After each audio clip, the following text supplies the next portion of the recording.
Hey you guys, so to my YouTube followers, this video is not for you unless you want to learn math.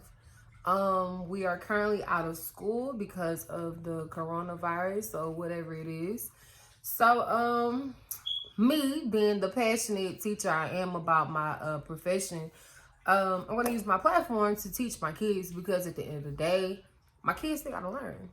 And I'm not sure, I know Texas has canceled their state test, but at this very moment, Louisiana has not, which means my baby's got to take an ELC. If you don't know what an ELC is, that's the end of the course test. So, I mean, the district just want us to give them work to do online. But my thing is, my kids, I know my kids, I know their learning styles, and I also know if I just give them something to do online, they're not gonna do it. So, if you take my environmental science class, stop watching this video unless you want to learn some math. This is not for you. If you take my environmental science class, today is March 19th, 2020. You have an assignment that is on Google Classroom. It will redirect you to Khan's Academy.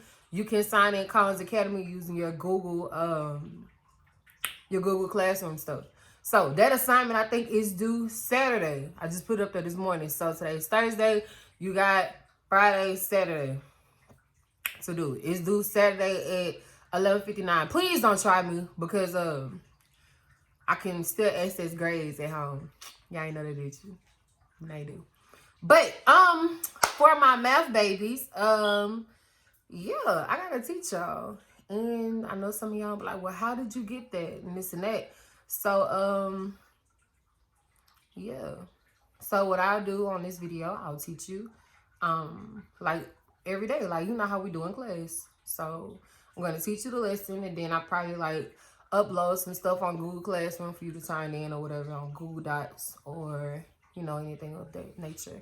And please go on go follow the Facebook page that I made for y'all. It's called Dow's Digital Classroom, I think. Yeah, Dow's Digital Classroom. Please follow that for all the updates. I'm going to try to update on there, because I know most of y'all do not look at Google Classroom for nothing in this world, especially since you're on break. So, yeah. But today we're going to learn to factor trinomials. So, if you have your book, that's why I tell y'all, don't leave y'all book in my class.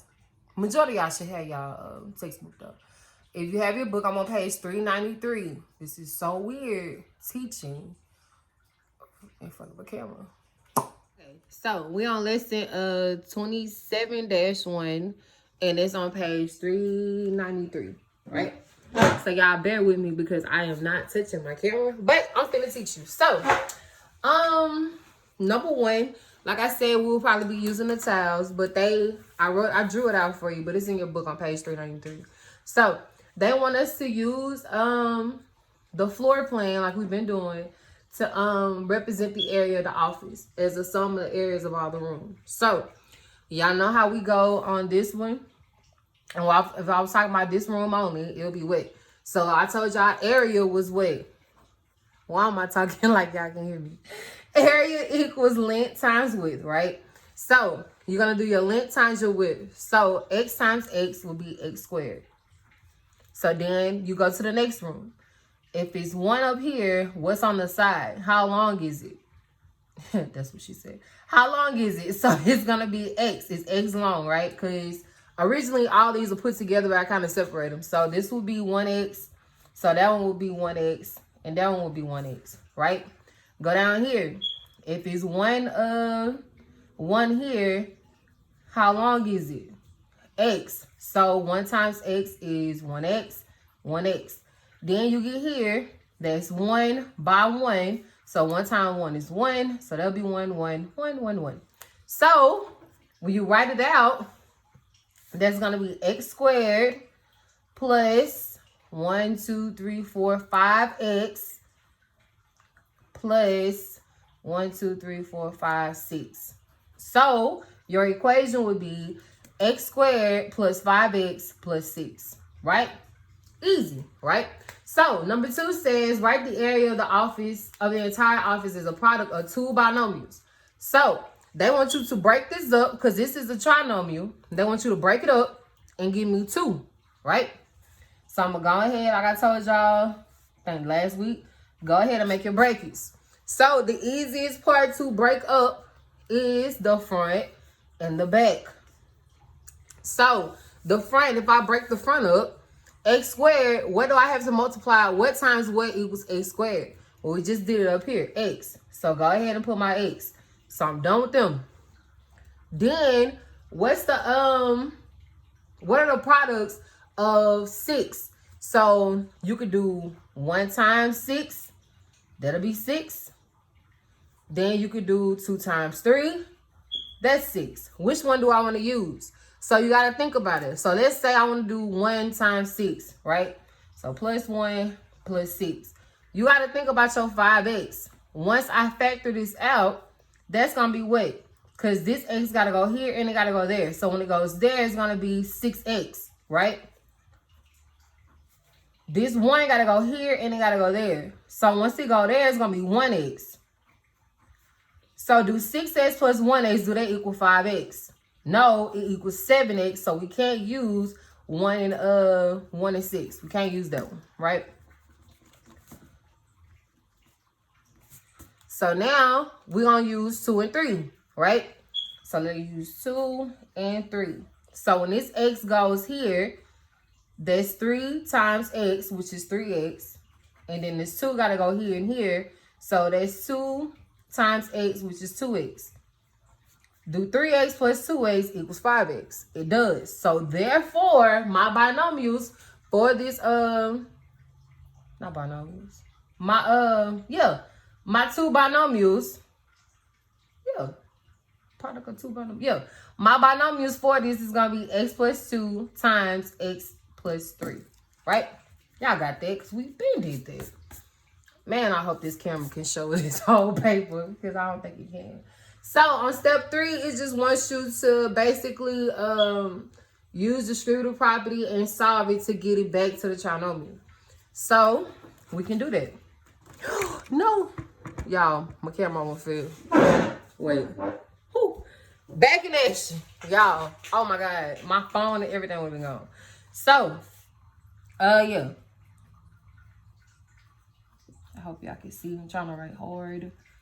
So now we use distributive property, which means this x got to go here, and it got to go here.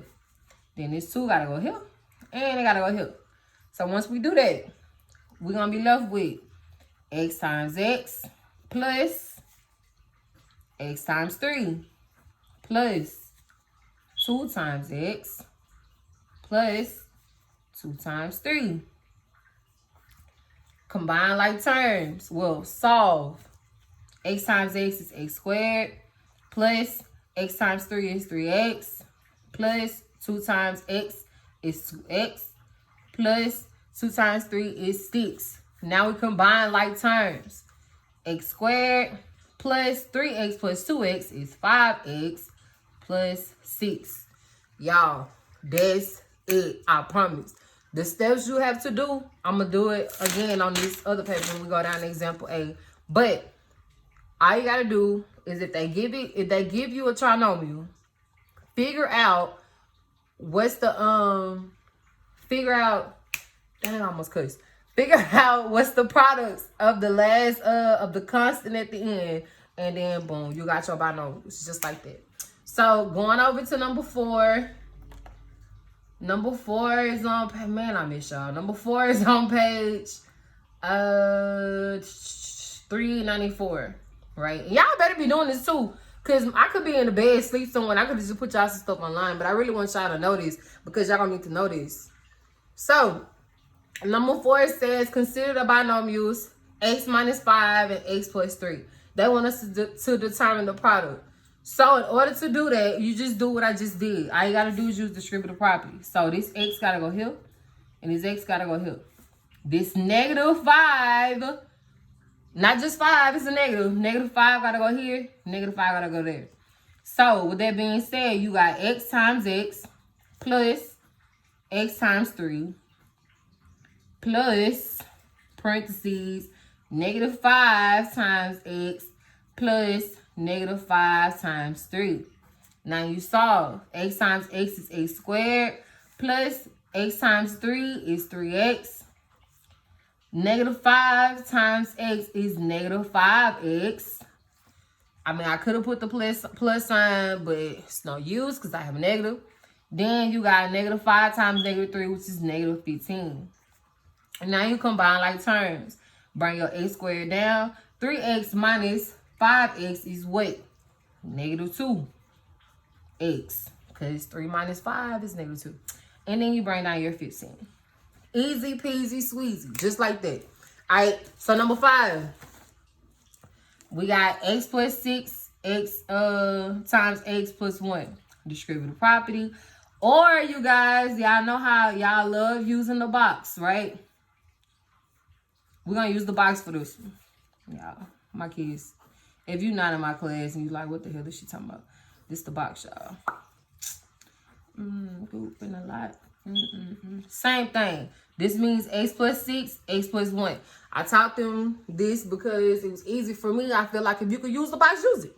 So, you use it like, is it Punic squares or whatever in science? Same thing. So, x times x is a squared. X times 6 is 6x. 1 times x is 1x. And then 1 times 6 is 6. All I gotta do is write it out. Yeah, that's 6 ugly. Combine like terms. Boom. Same answer. Every time. Every time. I mean the same thing. So, right? Basic. We already knew this. I already taught y'all this. So, now we're going to example A. Same thing I literally just did. They're going to give you a trinomial and they're going to tell you 2 factorial. So, step 1, they want you to use the box, right? So, they said create a graphic organizer as shown. Place the first term in the upper left region, which I already did. And then the last term in the lower right region, the constant. Boom. So, we're factoring x squared plus 12x plus 32. Y'all, do I have enough time? Boom. 9 minutes. Oh, I'm doing good. So, right? All right. So, in order, like I always told y'all, in order to figure out what you're going to use, you're going to use this first, your first monomial, and then your last one, your constant. So, I probably named that very wrong, but it's okay. So, we already know it's going to be x plus or minus something times x plus or minus something. So, we don't need to do that. So, we're looking at this back number, 32, right? So, we got to figure out what times what is going to give me 32. And then when I do my distributive property, going to add up to be 12x, right? So, what are the factors of 32? So, you got 32 times 1. Who's half of 32? So, 16 times 2. That's another one. Okay. And 8 and 4, right? So, 32 times 2 is 32. Then 16 times 2 is 32. And 8 times 4 is 32, right? So, now we need to find the sum of these. So, 32 plus 1 is going to equal 33. No, I need a 12. Not going to happen. So, 16 plus 2 equals what? 18. No, I need a 12. So, 8 plus 4 equals what? 12. Which means this is the pair of factors that I'm going to use, right? So, now I know what I'm going to use. So, I already told y'all, this step 3 now, this was going to be x. Because x times 8 is squared, of course. So, now I see my factors I'm going to use 8 and 4. So, I'm going to put 4 down here, 8 up here. Now I can finish. X times 8 is 8x. 4 times x is 4x. 4 times 8 is 32. Now I can write it out. So, x squared plus 8x plus 4x plus 32. Once you combine like terms, a squared, 8x plus 4x is 12x plus 32. So, I checked it and I got it right. So, now I need to write my 2 binomials. So, this will equal what? What did I do it by? X plus 8 times x plus 4. And you guys, that is how you factor trinomials. Man, yeah. So, your assignment will be put on Google Classroom.